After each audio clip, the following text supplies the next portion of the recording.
This is part 1 of a 3-part podcast. In a world on the brink of social collapse, one website stands above the rest to fight back the zombie horde of corporate trolls. Permies.com. Take back control of your destiny and protect your loved ones from the toxic git coming at you from all directions. Strap on your overalls and start building that bunker of abundance with the good vibes and friendly, helpful insight found at Permies.com. All right, we're going to talk today about what to do if the temperature drops to 100 below. And I think it's fair that somebody could say, do you mean Celsius or Fahrenheit? And I would say, like, when we're starting to talk about this cold and we're just talking about, like, it's probably colder than anybody has ever experienced before. And so it doesn't matter, 100 below Celsius or 100 below Fahrenheit, one of those, sure. I'm going to guess that 100 below Celsius is colder than 100 below Fahrenheit. I know that they both are the same at about 40 below, and, you know, that's pretty cold there. Now, Alexandra, what is the coldest you have ever experienced? I would say negative single digits. Really? That's it? So like -7 or something like that? Yes. Okay. Very cold. All right. So I once experienced 100 below. Wow. And I don't think I've ever shared this in a podcast before. But the story goes like this.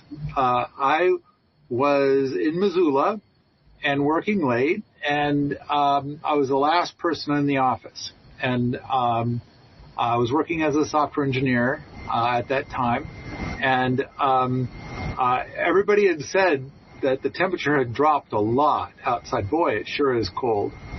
And I hadn't really paid that much attention. But at that time, I was a young man, and I refused to own a vehicle. I went everywhere on my bicycle, and in that age, in order for me to stay upright on my bike, if it was icy, I had made my own studded snow tires for my bicycle. I had taken a tire and I drove stainless steel screws to go out, pan-headed screws to go out, and then I put duct tape on top of the screw heads and then put the tube back in. So I would kind of make that clicky sound wherever my bicycle would go if it was on regular pavement. So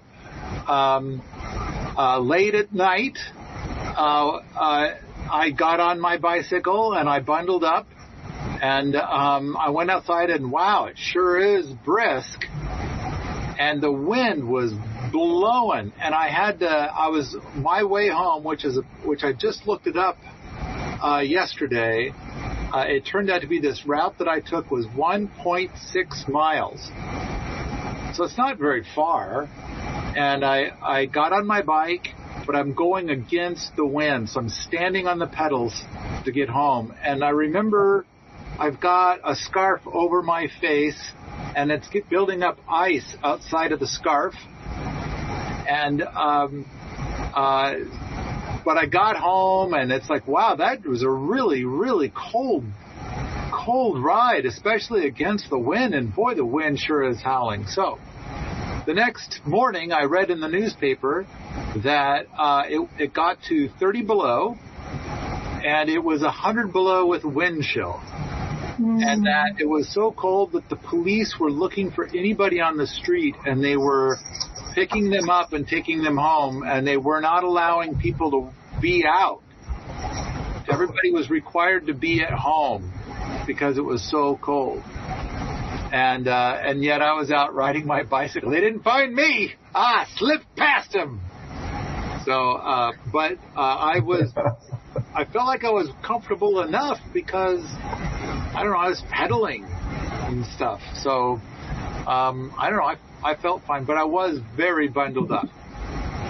Hi, Peter. I see you. Hello. We're talking about so the whole thing we're recording today is what to do if it's 100 below. And we already talked about like Celsius or Fahrenheit. Doesn't matter. We're just talking about extreme cold. And, but Peter, we found out that, Alexandra has, been out in the cold when it was like about, 7 below Fahrenheit. I don't know what that works out to in Celsius. So Peter, what's the coldest you've ever experienced? Oh. How long has it been since you've had to practice the English language? Years? Sometime. Writing is okay, but talking... okay. Let's say coldest, 20 below zero, C. I can calculate it, but it doesn't matter. Yeah, at 20 below C. That's about -4 Fahrenheit. Okay, so that's about the same that Alexandra's done. Now, here at my place, we have had 26 below, and 2 years ago we had 25 below. When I was a kid, I went outside and I did experience 30 below once when I went out in the morning to feed the cows. I saw 30 below on the thermometer. I do remember that when it would be that cold, when I'm out there moving the bales around to feed the cattle, you would sweat because of all the hats and stuff you're wearing. And I remember getting an icicle on the tip of my nose. And we all had a little icicle. But the thing is there's a little watery layer between your nose and the icicle. So we were all kind of walking, trying to hold our nose still so we wouldn't lose our icicle to see who could get the biggest nose icicle. Wow. Yeah. So when it's cold like that, does it always accompany a lot of precipitation? No, in fact, kind of the opposite. My experience is I've always thought there was this expression called "too cold to snow." Interesting. But I've been around when it's been really cold and seen some snow. So it's like, I don't know. I guess that maybe the expression "too cold to snow" is a misnomer. Or maybe it's the norm but has some exception. Oh, and it could be that. So I've been around, and I gotta say, I've also done 30 below in Missoula, in addition to that one time I just told the story about. And I remember at the coldest time of the day when it was 30 below, I bundled up and just needed to go outside for a walk for like 45 minutes. I just needed to know that I could do it. I kind of feel like it's a bit of an IQ test. Like if you could go out for a walk at 30 below and survive to tell the tale, then you kind of proved to yourself that you're at least this smart. Not particularly smart, but at least this. A niece of mine lives in Finland. Can you understand me? Yes. Okay. Lives in Finland, and sometimes they have -30 Celsius there, and even the Finns say it's dangerous, that cold. But normally they walk the dog in 20 below and it's okay for them. But here in the Netherlands, let's say we have just frost tonight, and maybe one time a year 5 degrees below 0 C, and that's it. Couple that with the fact that a lot of housing in the Netherlands isn't insulated at all. Mm-hmm. Wow. By the way, not our house. Our house is a passive house, and it's very comfortable everywhere in the house. But there's one thing what I just a thought. Say that you're in Montana. Where do you live, Alexandra? 2 states south of Montana, in Colorado. In Colorado, okay. It's about the same temperatures there? The lows at the coldest time of year are about 10 degrees warmer on average. Ah, okay. We're at higher altitude, but closer to the equator. Yeah. I know one guy in Colorado lives in the mountains, and it's cold and very dry there. Mm-hmm. But okay. When you burn wood for heating, then it would be best to have a stash of fuel right beside the stove. Otherwise, you have to go outside and grab some fuel which is very cold and probably also wet. So you have to have it by the fire to thaw it a bit. And when there is still water in there, the efficiency of the burn is very low then.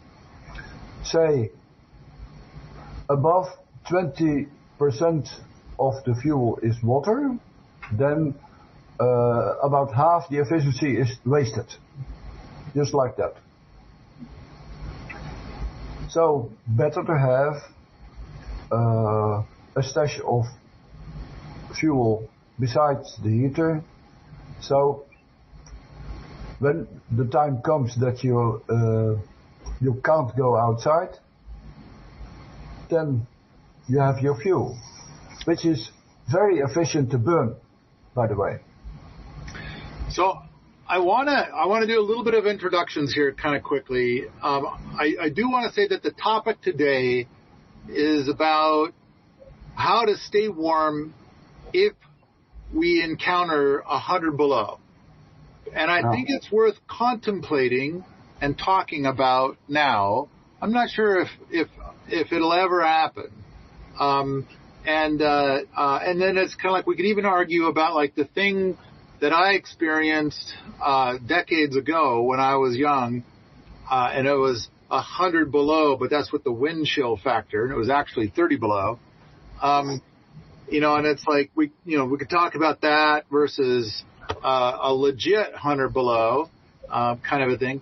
But I kind of feel like the three of us are going to have some bias in how we go about heating ourselves.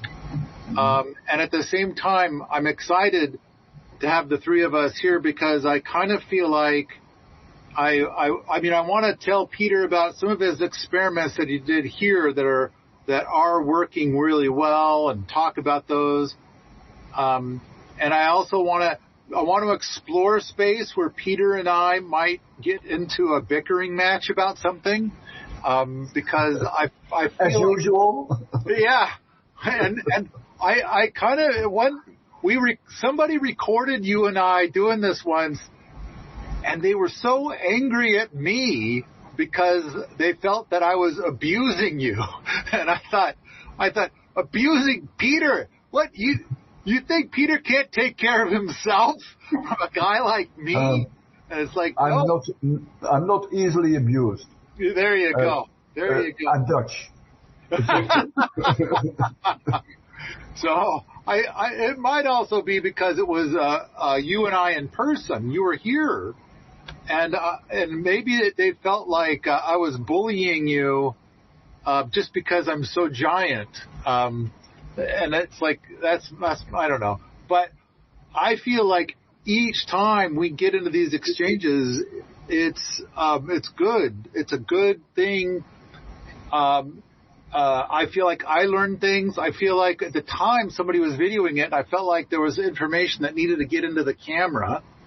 But it's like, and at the same time, I had an exchange recently with Thomas Rubino, where he was kind of like the only thing to do is batch box, and I'm saying, no, I think that there's a time and a place for a J-tube, and I actually think it's most of the time should be a J-tube, and for a while I was very sour on batch box, but now it's like, boy, there are situations where batch box is really the only way to go. But and I kind of feel like we can go into this space and explore this. Yeah, I'm keen to hear that. Yeah, I'm excited to talk about that. But today we have a whole other thing that we're trying to do. And Peter, the fact that you brought up that you guys experience frost and your temperatures will drop a few degrees below freezing, but not a lot. And then Alexandra was saying that for her, where she is, because I've been to Colorado, it does tend to be about 10 or 15 degrees warmer than Montana.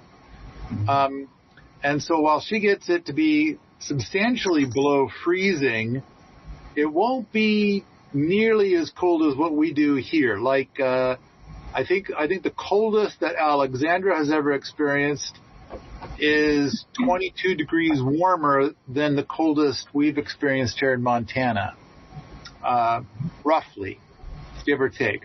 Mm-hmm. Okay, so, I would like to point out that it is currently colder here today, right now, where I am, than it is where you are, Paul. Oh yeah, that's fair. I mean, it is cold here today, but it ain't all that cold. I mean, I think right now we're at about 10 degrees Fahrenheit. What are you sporting? So this morning we had a low of 0. So that's negative 17 Celsius. We've had a bizarrely warm winter so far, where we have not yet been below 0, which is kind of, I'd say half of our winters are kind of like that now. And that's surprising for you since it's now end of January. Yeah, I'm a little surprised. And it's been very warm here as well. And we're doing an experiment here at my place currently. And I know, so Alexander, you have like more than a month of experience of running the rocket mass heater here at the Fisher-Price house. And Peter, you've seen this rocket mass heater and built others around here. But you're here usually when you've been here, it's been October. We would have those events in October and you would come. So not the deep cold, but you know, it could be cold. Hi, this is Mark.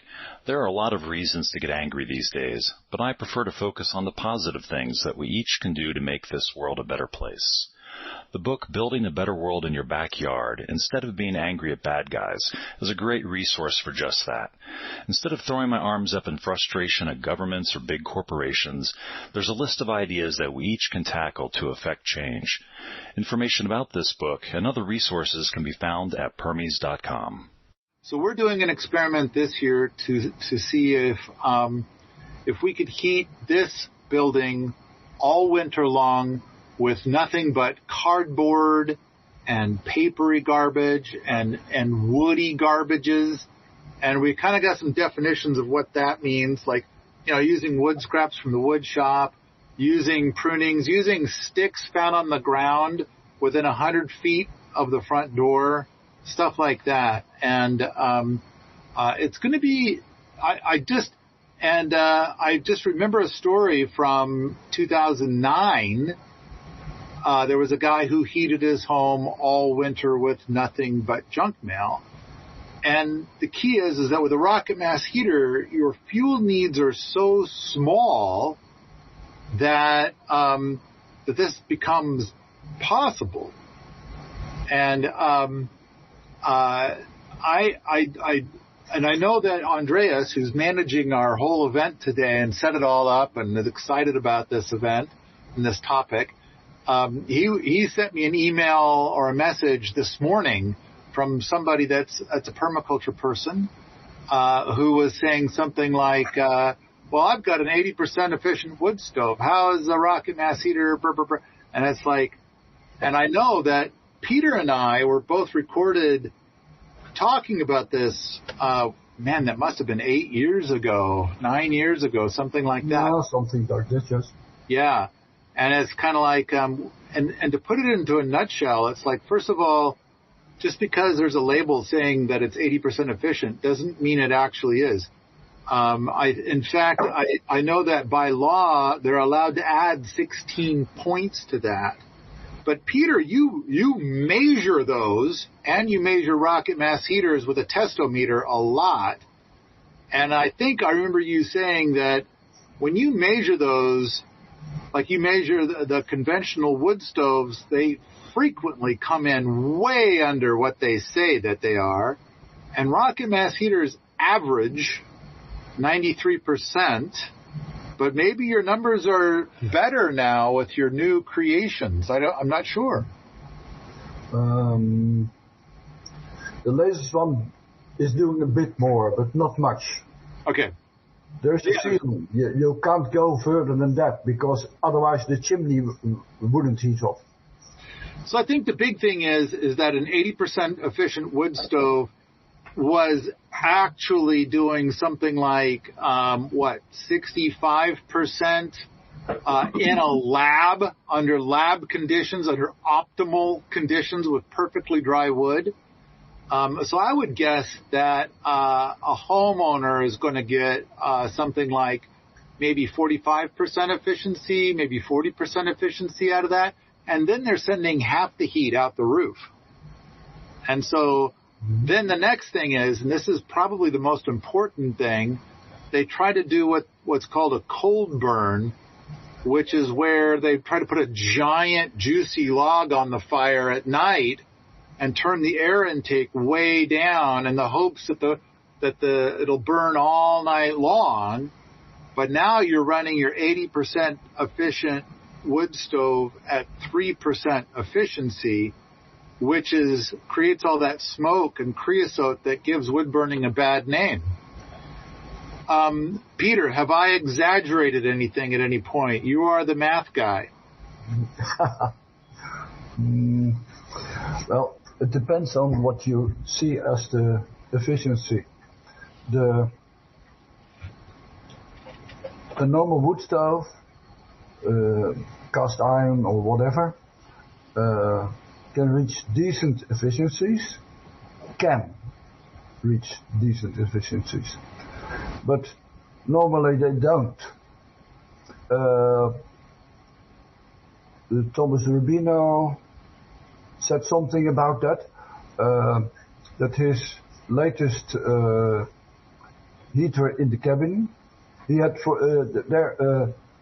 a piece of Alaska pipeline there for 40 years or something. And he used to burn 3 quarts or more during one winter for the cabin alone. And now it's reduced to 1 quart, probably. That's the idea. Which means the efficiency of the heater isn't 3 times as much, but you have different things: burn efficiency and heat extraction efficiency. And heat extraction efficiency isn't that good for cast iron heater, but the burn efficiency is, well, call it lousy when it's damped down, not only at night but also in the day. Oh yeah. So, I think that you've got to, for that air intake, I just want to express to anybody who's got a wood stove that has an air intake on it, I think that there is no, you should never operate it in middle ground. It should be either all the way open or all the way closed. And as long as there's a fire going, it's all the way open. And that's the only way you operate it. And that when the fire is out, all the way closed. And that's the only way to operate it. I also want, if anybody's got a regular wood stove, I want to suggest do not have a fire while you're sleeping. Dangerous. Yes, not only is it dangerous, but you're also going to, it's also inefficient, and you're actually going to be making your home colder. And I got a lot to say about that, but that's not what today's thing is about. Actually, to get to the 100 degrees below zero idea, I think there's one really important thing, is that if you're about to experience 100 degrees below zero, whether you've got a rocket mass heater, a wood stove, or you've got a heat pump. First of all, I don't think any heat pump will work at 100 degrees below zero, but whatever your heat source is, I think one important thing to keep in mind is plumbing. I think you better be thinking a lot about your plumbing. And it's like, either you're going to heat your home up to like 85 degrees, which will help to keep your plumbing your plumbing in the walls from freezing. Mm-hmm. Probably a good idea also to keep all your plumbing like dribbling. So like I would go to the kitchen sink and maybe some of the other sinks and turn them to a point where they've got a little bit of water going through them. Like just a little bit more than a drip, drip, drip. And then, but you're going to have to heat your house up to be pretty warm to keep your pipes from freezing. Now, I think that another thing that some people might want to do is if it's like, oh, here in a few hours, we're going to hit 100 below outside.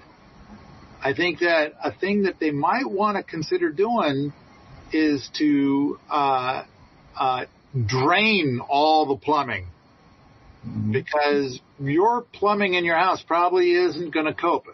And it sounds like from what Peter was describing there in the Netherlands, where a lot of people don't have insulation in their homes, those people need to drain all the plumbing in their house before 100 below comes around. Otherwise, they're gonna once the 100 below comes and goes, they're gonna be living in the middle of a water fountain. I mean, is that common practice? It's done in practice. In the Netherlands, I well remember that my father did it when it was the weather forecast was going to freeze a couple of degrees at night. Then every evening he emptied the pipes and filled them up in the morning again for washing and making tea and so on. But they used to do that. Quite sensible. You can take the risk and say, oh well, but otherwise, when the pipes freeze, there is more than 50% chance that they will rupture. Yeah, and that's it. I think that's a good idea, Paul, to include that as just empty the pipes. That's the best to prevent accidents. Well, I think that for a lot of cabins, I mean, that's exactly what they do. Is it's kind of like, okay, we went to our cabin in November, and now we're all done with the cabin, and we're going to go home. And as part of going home, we're going to drain all the plumbing, because no one's going to be here to heat the cabin. And so the cabin is going to go to whatever cold is going to happen over the next couple of months. And it's like, then if you come back to the cabin and you heat it all up, then you can turn the plumbing back on if you want. But, so this is a fairly common thing for cold areas. But I also think that a lot of people don't know that because they live in a home, which is different. And they just keep a home heated all the time. And even when they're gone, if they're going to go on vacation for 2 weeks in the middle of winter, I mean, they leave the heat on. They don't turn the heat off. They just leave it on. And so, all right, if we're going to talk about there's a storm coming and 100, it's going to be 100 below. First of all, I want to say I'm going to be just fine. I think the two of you might be screwed, but I don't know. I know that Alexandra is an engineer and Peter is an expert on heat. So maybe you guys will pull through. But I think the fact that it's such a big leap for the both of you, it could be a little bit of adventure. I kind of feel like, it'll be like normal. For us, we did have a cold spell, like a little more than a month ago, and the power went out for 2.5 days. But we were warm and toasty. It was warm. Because we had a rocket mass heater. But I was a little worried about the plumbing. But with the house being so warm, I was a little less worried. But I kind of felt like we got to keep the water moving, but we don't have electricity to keep the water moving. So, but all right, I do think step one, you got to think about the plumbing in your house. And most people aren't used to thinking about the plumbing in their house. And if it's going to be 100 below, boy, I would have to say that the plumbing in here, because it's like if the plumbing is inside your house and it's closer to the interior than the exterior, but the exterior is 100 below, I don't know. Is that going to drop below freezing? If you're keeping your house to 60 degrees, I'm thinking you're going to lose some pipes. Also, I want to point out, there are places that I've been, like in the Seattle area, Portland, Eugene, and they will once in a long while get freezing conditions. And if they haven't drained stuff ahead of time because there's a freeze coming, it's like 32 on the dot, 32 degrees on the dot, 0 degrees Celsius on the dot. Pipes explode. Wow. And it's like, wow, it's right at freezing temperature. Everything starts to explode.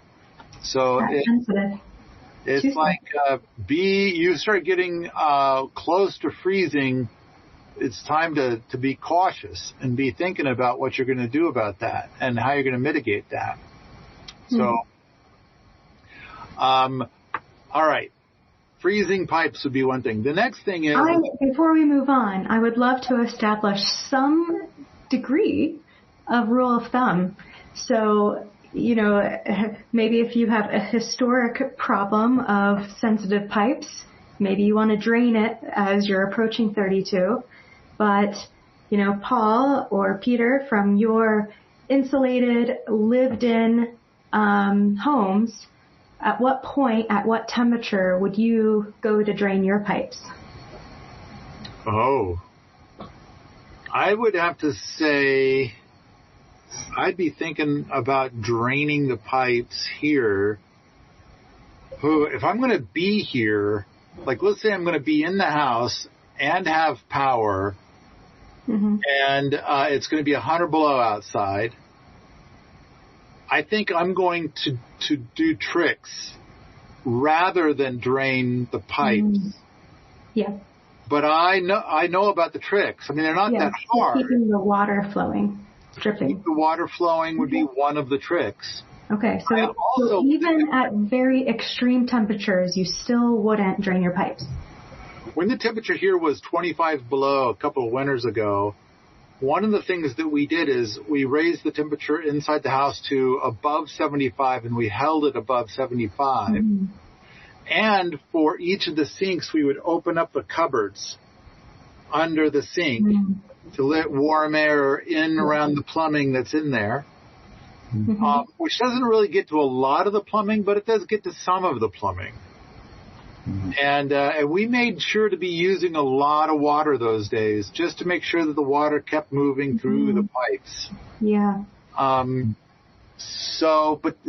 that's at 25 below. I would say that would be fine until about 40 below. And then I would want to keep the water running all the time. And I would want to raise the temperature in the interior even higher. And then if we're going to talk about 100 below, like without wind chill outside, it's going to be 100 below. I would say I'm going to keep the water flowing substantially inside, just a dribble at every sink. And I'm going to try to get the interior temperature up to 85 degrees and hold it as a minimum of 85, which means everybody's going to wear summer gear. Yeah. So for reference, at negative 40 Fahrenheit, it's also negative 40 Celsius, and negative 100 Fahrenheit would be negative 73. So even at your worst case scenario, you're still not draining the pipes. And so now I'm kind of keen to see where Peter's thresholds are for draining pipes and what temperature that looks like for him. No draining pipes. The house is built in such a way that, let's say, in the Fisher-Price house there is probably 2 inches of insulation in the walls or something. I would guess the exterior walls have 4 inches. That's a guess. Okay, 4. I did not build this house. It was here when I got here. Yeah. Say 4 inches. This house, in a mild climate, has about 1 foot of insulation in the exterior walls, and there are no water pipes in these walls. They're all in the inside wall. Yeah. Sounds like great design. It's also that, not that I experienced that, but some people say, well, you have a passive house, and you go away for 14 days, and it freezes outside, and you do nothing. Then you come back, and it's still about 10 degrees above zero, above freezing. What's that, Alexandra? 10 Celsius above would be 50 Fahrenheit. That's still pretty warm. Yes, so the pipes won't freeze. But in our former address, we had a house from 1923, and with massive walls of bricks and very little insulation. And we drained the pipes when we went out for 2 weeks or something, for 1 week maybe in winter. But now we don't do it anymore. Sure. Not at all. More insulation means less emptying the pipes. So in your 1923 house, if you had an overnight temperature that was very cold, what temperature would be cold enough for you to drain your pipes like your father did overnight? It's a good question. It didn't get that cold because we had mass heaters in the house at the time. Small one. We say now it's small mass heaters, just about half a metric ton or something. And we at the start, at the time, first half of the 80s, those were large. Now I see them as small. Yeah. But they kept the house at a reasonable temperature, and draining the pipes wasn't necessary for, well, say 10 degrees freezing. I see. Well, gosh, I hate to leave at this time, but I have to leave in haste. It was nice chatting with you both. I'll look forward to hearing the rest later. Bye. We'll talk about the best stuff while you're gone. Okay. This podcast is continued in part 2.